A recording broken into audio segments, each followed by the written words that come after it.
Bodied, trash can. Shut up, kid. Fucking ass. Bodied. No more weak up for you. No more weak up for you, trash can. Keep talking so you got bodied again, kid. Come on, you fucking ass. Hop off my dick. Hop off my fucking dick, kid. You fucking ass. You fucking trash can. Waste of time.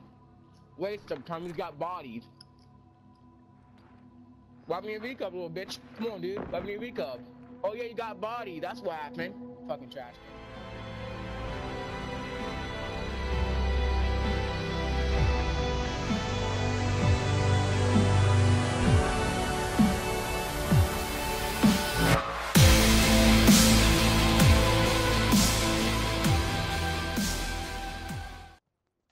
What's up, gamers? It's a Concealed Gamer bringing you guys a very important video explaining what I think the two biggest problems are with Tom Clancy's The Division at its current state.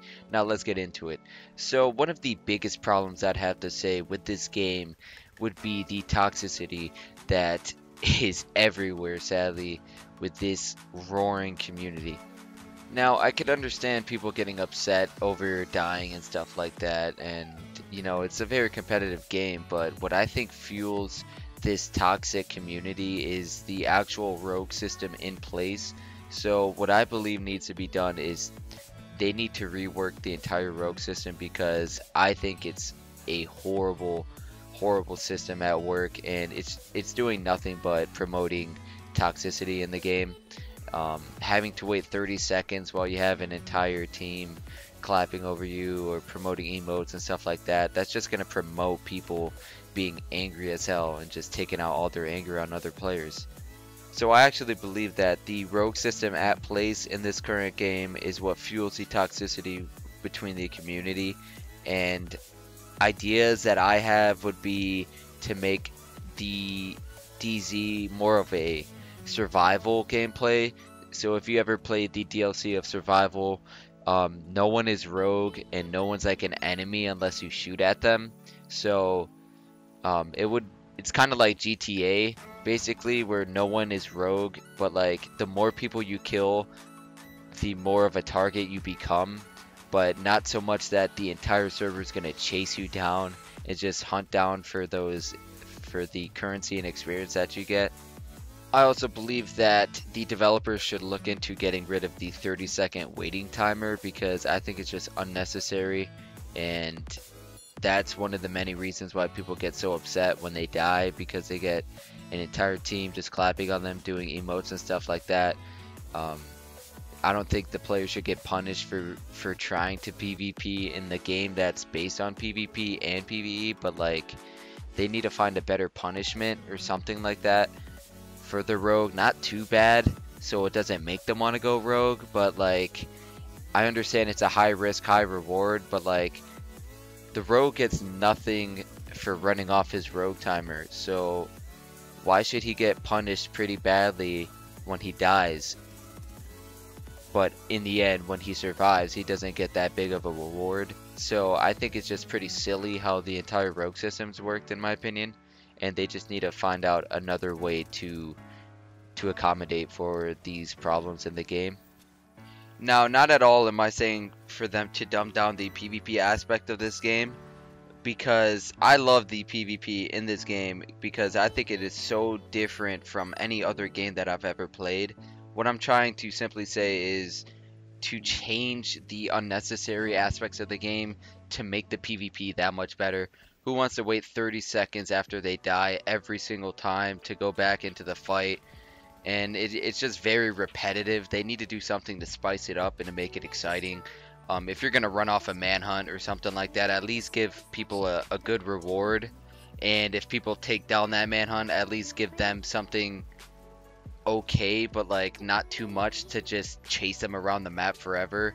So like basically balance it out, I guess, and to make it more user friendly, because as the game is right now, people go rogue and they just run it off, and it's just, I think it just fuels the toxicity in this game as it is.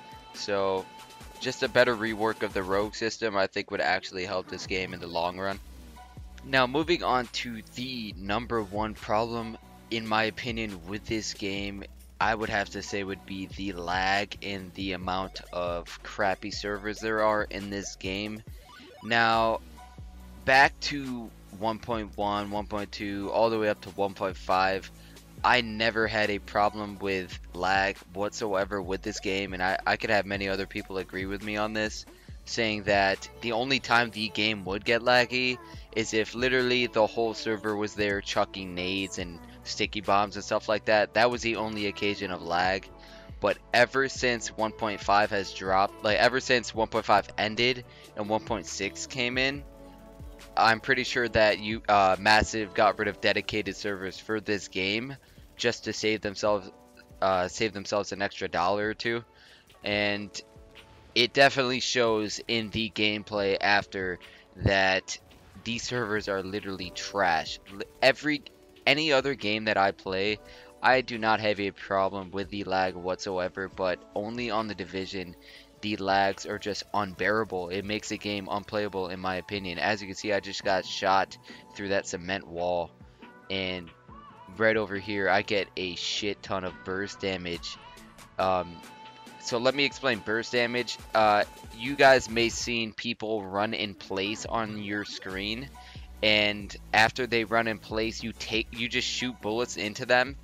After you wait a minute or two, their body just flies forward, and all that damage you were shooting into them is going to be dealt to them at one point in time, and that is called burst damage. I will be releasing a video in the near future of why you are dying so quickly in the DZ, and it mainly has to do with the lag in this game. But I definitely think that due to them dropping dedicated servers in this game, that it was nothing but bad for the players. For Honor, the other game made by Ubisoft, they just got dedicated servers for some weird reason. So I'm pretty sure if For Honor could get dedicated servers, why can't the Division get it?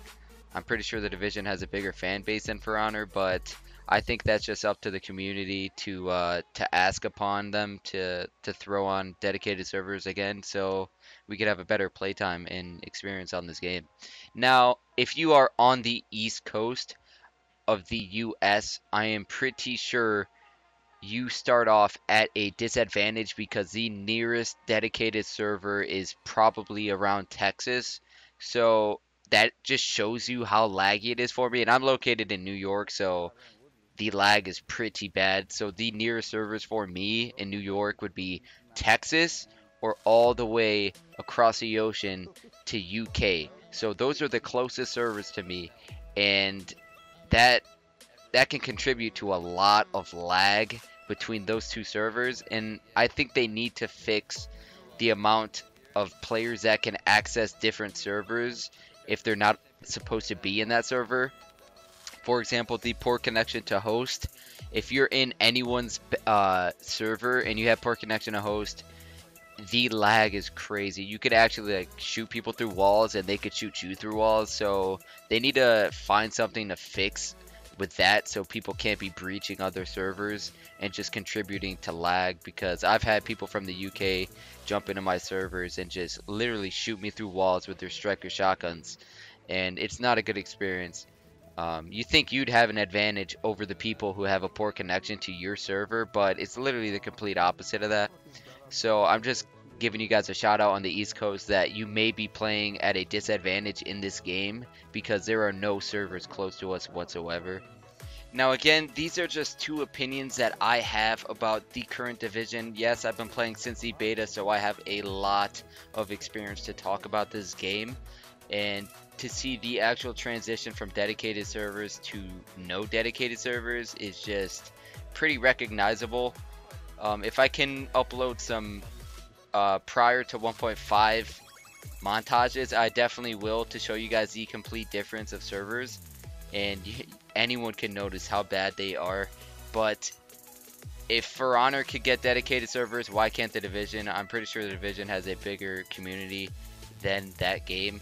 So I think it's just up to our community to ask them to implement dedicated servers, because I know a lot of people are having server issues. I know PC is literally a shit fest with the amount of lag that they have, so I know 100% that they're on board with me. Now, there are different regions in the world that don't have as bad connection or bad availability to servers. And for example, I have some friends in California and they rarely have any lag because there is a server located right next to them. Players in the UK have a server, so they rarely lag too. But if you get someone with poor connection in your game, then it is pretty crazy the things that can happen. They can shoot you through walls, you can shoot them through walls, but you would think that you would have the advantage over someone who has a poor connection to host in your server, but that's the complete opposite, sadly. But I'm very curious to see your guys' opinions on these two topics, so make sure you guys comment below and give me some ideas of what you guys think would better the rogue system. But if you guys did enjoy this video, make sure to leave a like, subscribe to the channel if you guys are new, and I will catch you guys on the next one. Peace out.